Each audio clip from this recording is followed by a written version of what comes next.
ఇదే అంశాలపై prime debate continue చేద్దాం. మనతో పాటు ప్రైమ్ డిబేట్లో జాయిన్ అవుతున్నారు బండారు రామ్మోహన్ రావు గారు, సీనియర్ రాజకీయ విశ్లేషకులు మనకి జూమ్లో అందుబాటులోకి వచ్చారు. నమస్తే రామ్మోహన్ రావు గారు. అలాగే బొట్ల రామారావు గారు, వైసీపీ అధికార ప్రతినిధి మనకి జూమ్లో జాయిన్ అయ్యారు. నమస్తే రామారావు గారు. విల్సన్ గారు, బీజేపీ స్పోక్స్ పర్సన్ మనకి జూమ్లో జాయిన్ అవుతారు మరి కాసేపట్లో. అలాగే విజయ్ కిరణ్ గారు, టీడీపీ స్పోక్స్ పర్సన్ మనకి కాసేపట్లో అందుబాటులోకి వస్తారు. ముందుగా రామ్మోహన్ రావు గారు, అందరికీ వెల్కమ్ టు ది డిబేట్ అండి. ముందుగా మీతోటే స్టార్ట్ చేద్దాం. ఇప్పుడు జనరల్గా ఒక రాష్ట్ర ఆర్థిక పురోగతి కానీ, ఉద్యోగ అవకాశాలు కానీ, పారిశ్రామికీకరణ కానీ, అంటే ఇవన్నీ అంశాలు కూడా పెట్టుబడులు ఎంత వేగంగా ఆకర్షిస్తామో తెలిపడానికి ఒక కీలక అంశాలుగా ఉంటాయి. సో వీటి దిశగానే లోకేష్ గారు వెళ్తున్నారనుకోవాలా? మీకు అట్లాగే రామారావు గారికి ప్రైమ్ నైన్ ప్రేక్షణ నమస్కారం సార్. రెండు విషయాలు మాట్లాడుకోవాలి. ఒకటేమో పెట్టుబడులు వస్తున్నాయనగానే ఇల్లు అలకంగానే పండగ, స్పష్టంగా ఇల్లు అలుకుతున్నారు, పండగ కావాల్సి ఉన్నది. ఇప్పటికే ఆంధ్రప్రదేశ్ విభజించబడి 10 ఏళ్ళు పూర్తి, 11వ సంవత్సరం కూడా పూర్తి అయిపోయింది ఇప్పటికే. ఇంకా 11 సంవత్సరాల తర్వాత ఇప్పటిదాకా అనుకున్న పనులు ఎంతవరకు సాధించా ఒకసారి వెనక్కి తీసుకుంటే చాలా వరకు సగంలోనే ఉన్నాయి కదా. పోలవరం పూర్తి కాలేదు, అట్లాగే ఇటు అమరావతి నిర్మాణం కూడా పూర్తి కాలేదు, చాలా వరకు తాత్కాలిక ధోరణాలు నడుస్తుంది. కడప ఉక్కు కర్మాగారం 4వసారి 5వసారి శంకుస్థాపన జరిగి అట్లాగే ఉన్నది. విశాఖ ఉక్కు కర్మాగారం ప్రైవేటీకరణ ఇంకా మెడ మీద కట్టి వేలాడుతున్నది. ఈ స్థితిలో కొత్త పెట్టుబడులు రావడం మంచిదే కాదంటలేదు, కానీ పెట్టుబడులు వచ్చినంత సులభంగా దానికి మౌలిక వసతులు కల్పించడం ప్రభుత్వం, రాష్ట్ర ప్రభుత్వం చేతిలోనే అన్ని ఉంటాయి. భూమి కానీ గతంలో చూసాం మనం, పశ్చిమ బెంగాల్లో కార్ల ఫ్యాక్టరీ వద్దంటే పశ్చిమ బెంగాల్ నుంచి తల్లిపోయింది. కానీ గతంలో మన దగ్గర పట్టణం తల్లిపోయినవి వచ్చినవి కాదంటలేదు.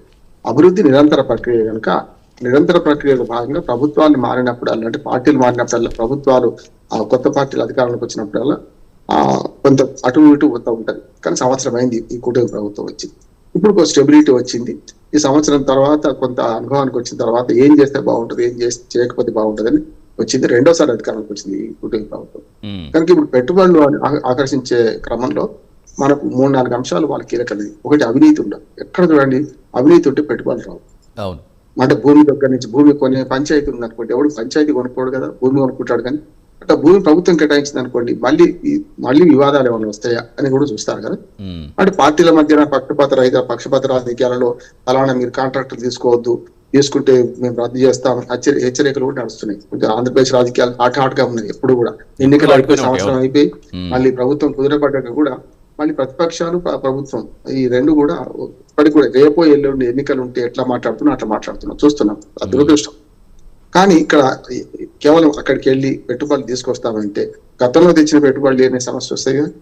అట్లా ఇప్పుడు తెస్తున్న పెట్టుబడులకు కూడా మౌలిక వసతులు కల్పించడం, దానిలో మౌలిక వసతుల్లో భూమి ఉంటుంది, నీళ్లు ఉంటాయి, కరెంట్ ఉంటుంది, అట్లాగే ఇతర అవసరాలు పర్మిషన్లు కూడా, ఈజ్ ఆఫ్ డూయింగ్ చేస్తే పర్మిషన్లు కూడా, ఇవన్నీ సహకారం అయితే ఆంధ్రప్రదేశ్ మంచి భవిష్యత్తు ఉంది అంటున్నాడు. ఎందుకంటే పొడవింగ్ రేట్ ఎక్కువ రాష్ట్రం, అట్లాగే డబుల్ ఇంజన్ సర్కార్, ఇక్కడ అక్కడ రెండు రాష్ట్ర ప్రభుత్వం కేంద్ర ప్రభుత్వం కూడా ఒకే బాటలు నడుస్తున్న క్రమంలో బ్లాక్ మెయిల్ చేయడం, కానీ చాలా వరకు ఇప్పుడు మనం అనుకున్నది సాధించడానికి అవకాశం ఉంది. ఎప్పుడు కూడా మన అవసరం వాళ్ళకు, వాళ్ళ అవసరం మనకున్నప్పుడే సాధ్యం అవుతుంది. గతంలో చూసాం మనం కూటమి ప్రభుత్వం మొదటి 5 ఏళ్లలో మోడీ గారు సహకరించకపోతే ఇటుపక్క పురపచ్చాలు వచ్చినాయి. మొదటి పవన్ కళ్యాణ్ గారు విడిపోయారు, తర్వాత చంద్రబాబు నాయుడు గారు విడిపోయారు, కల్మషాలు వచ్చినాయి. కానీ అతకడానికి మళ్ళీ 5 ఏళ్ళు పట్టింది కదా. విడిపోవడం ఈజీ, అతకడానికి కష్టం. కనుక మంచి చెడ్డ కూటమి ప్రభుత్వం సంవత్సరం అయిపోయి 2వ సంవత్సరం అడుగుపెట్టింది కనుక మెల్లమెల్లగా, అంటే బీహార్లో ఎన్నికలు ఉన్నాయి కనుక బీహార్కి ఎక్కువ ప్రిఫరెన్స్ ఇస్తుండొచ్చు ఇప్పుడు మోడీ గారు కూడా. మనకు ఇచ్చే ప్రిఫరెన్స్ మనం దగ్గర చూసుకుంటే పోలవరం పూర్తి చేయడం ఒకటి, వచ్చేటి రానియండి, అట్లాగే అమరావతి నిర్మాణం పూర్తి చేయడం ఒకటి, దాంతో పాటు రామాయపట్నం పోర్టు కూడా, మన పోర్టు విషయంలో కూడా మనం శ్రద్ధ వహిస్తే అభివృద్ధి నిరంతర ప్రక్రియ కనుక ఇది చేసుకుంటూనే మీరు అన్న క్వాంటమ్ వ్యాలీ విషయంలో చాలా డిజైన్లు పరిశీలించి చంద్రబాబు నాయుడు గారు ఏదో ఒక డిజైన్ ఖరారు చేసిండ్రు. అది అందుకని అంట దానికి 50 ఎకరాలు కేటాయిస్తామంటారు, అందులో ఈ భవనానికి కొత్త కేటాయిస్తానంటున్నారు. ఒకనాడు మనకు హైటెక్ సిటీ కట్టిన నాడు అది అడవిలాగే ఉంది. నేను ఇంటర్మీడియట్ నుంచి అక్కడ చదువుకున్నామని ఆ ప్రాంతం హైదరాబాద్ లో. కనుక అట్లా చూసుకుంటే మనకి ఇవాళ ఎట్లా చూసినాం కదా, ఇక్కడ కూడా అంతే. కొన్నిసార్లు బీడు భూములు కూడా మంచి సాగు కావచ్చు, బీడు భూములలో కూడా మన తొండలు గుడ్డు పెట్టిన భూములలో కూడా మంచి అభివృద్ధి జరగవచ్చు. కనుక అమరావతి కేంద్రంగా చుట్టుపక్కల ఇంకో 44,000 ఎకరాలు సేకరిస్తామంటున్నారు. అది ఎంతవరకు పూర్తవుతుంది? దాని తర్వాత అభివృద్ధిలో భాగంగా ఇప్పటికీ కొంచెం అశ్రద్ధ చేసింది ఏంటంటే కేంద్ర ప్రభుత్వ రంగ సంస్థలకు ఇవ్వాల్సిన భూములు ఇవ్వలేదు ఇప్పటికి కూడా. ఎప్పుడు అభివృద్ధి అయ్యింది. ఉదాహరణకు రిజర్వ్ బ్యాంక్ ఆఫ్ ఇండియా వాడు హెడ్ ఆఫీస్ పెట్టుకున్నామంటే 11 ఏళ్ళు అయింది అమరావతి మనకు ఆంధ్రప్రదేశ్ విభజించబడి. 11 ఏళ్ల తర్వాత కూడా మొన్నటికి మన విజయవాడ వచ్చింది కదా. అంటే కేంద్ర ప్రభుత్వ సంస్థలకు 40-45 శాఖలకు మనం భూములు కేటాయించాల్సి ఉంది. అవి కేటాయిద్దాం ఇప్పటికైనా కనీసం. అట్లాగే మన రైతులకు కవులు ఎన్ని రోజులు కడతాం కనుక రైతులకు ఇవ్వాల్సిన భూములు లేదు, కవులు కాకుండా వాళ్ళకు డెవలప్డ్ ప్లాట్స్ ఇవ్వాల్సి ఉంది. దానికి ఏం చేయాలి? రోడ్లు పోయాలి, మనకు అన్ని మౌలిక సౌకర్యాలు కల్పించాలి. అంటే వాడు కట్టిన ఇల్లు పెట్టిన పోయేలాగా చేస్తే అప్పుడు వాళ్ళు అమ్ముకుంటారా ఉంచుకుంటారా, వాళ్ళ ప్లాట్లు వాళ్ళకి కేటాయిస్తే జరుగుతుంది. ఈ ప్రాసెస్ అంతా జరగకుండా కేవలం మళ్ళీ వైసీపీ విమర్శించినట్టు గ్రాఫిక్స్ అనే పరిస్థితి వస్తుంది కనుక ఇవి చేసుకుంటూ పోతే మంచిది. ఒకటి ఏంటంటే మంత్రివర్గంలో కొత్త కూర్పు అయితే అయింది. సుమారు 17 మంది మంత్రులు, 25 మంత్రులను 17 మంది కొత్త వాళ్ళే.